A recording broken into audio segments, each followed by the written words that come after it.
yo mureba Tari West uriyo noreba agenshonga ikireki nyori vya kamsime nyemerire ahishomero Eliantare School kanda aha babasa kubantu bacira eminyeto kuruga districts zuruka 38 okuruga burenje bizoba kanda aba izobe ryanyencha kare ntibija kubantu batorana omuntu omwe okubajwekero mwishenjo narishi MP nkeminyeto okuruga mbantu mwenda abesimbiro eshaheji nyine returning officer wizoba eryanyencha kare mwami Isha Ismail kandi nja kubani ngamba nawe atushoborere oku kwakira abantu aba cha agenda accreditation otireho no kuba kubasa kubacira aha mwanyo gu kandi nebyo kwerinda okubyemerere nakwakira live aha Tari West shaheji webare munonga umutebeka program. So eshaheji twendo tushoborere ebyo kwerinda byemerire bitamwa yakira mutabeji akusia eshaheji ninde baheru ya get 13 roho nomwe tushoborere mbere kwemerira mu ndoko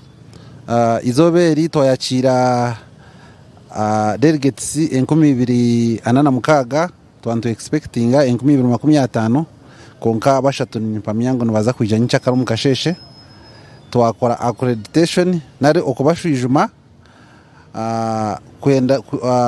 tuko planingira kutera karuru nyenchakare akaruru kanyenchakare nikija kutandika shahe mweza kasheshe ngeza burijo ezikuteraho bundi kahwesha 10 zo mwabazyo ebyo kwerinda twatine naba security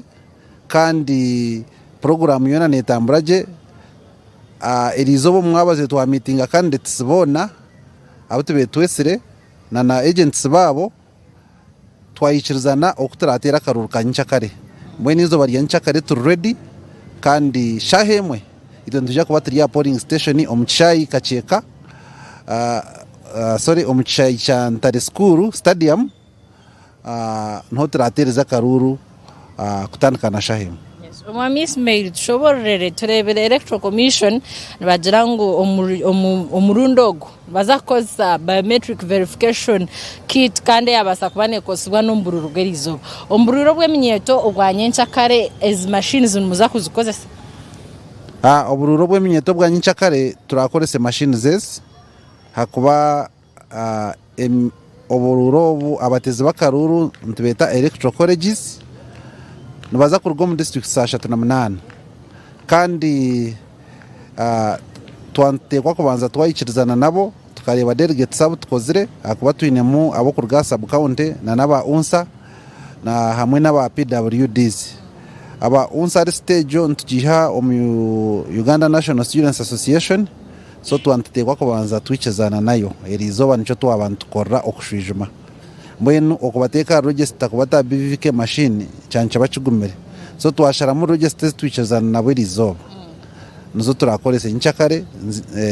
turakorese machines turabire mukashe program eyanyenchakare because bije rizoba tukumanya mbakumaro bwire kwingana cyaha umukutera akaruru kurugirira imwe nkaba electoral commission itwe nkaba electoral commission delegate saba tubesire kandi tubashashurira accommodation kandi tuzakubahereza na transport era abagaruzeyo izo bari yanyichakare shahe mwe tujya kuba tuyigwire polling station twabashashuraho accommodation echweka kugira ngo bija batera karu tubahereza accommodation yanyichakare na transport yabo nubija kuja shahe mwe tuzakuba tusetingire polling station ayije tumushijime omuregister agenda tera karuru tumuhereze allowance na transport orabase kugumaho akarinda karuru mpaka tukabazire nutumwikiriza na gumaho orabeta ariko basa kwenda garuko mu district zabo abamwe bargahare mu district za Kiryandongo Kisoro abamwe bargabundu bujo na Kirya na Masindi so abo kwenda garukayo yatera karuru keshahemwe na garukayo turukwenderana n'amazina gabo izina ni atuyishire Taki Ismail ni nkoranka regional election officer wa Midwest Torandu Enzoro sub regions konka omukaruraka ninja kubandu returning officer wa regional youth elections for southwest for western Uganda Ebale mnonga ntwaba twine atushire isa kandi Ismail Kurga aha mu kitongore cya Electoral Commission nuwarabe kandi ayibembiremu obururu obwanyenshakare obweminyeto kandi nkatari wese ntiza kongera kusyaho ebiraje no misho izoba eryanyenshakare abwa tayari West nabandi Olivia Kamsime nakorana Iana Kankwasa hamwe na namtahi witu Alex Kangarke studio tugarikire amakuru agenshong.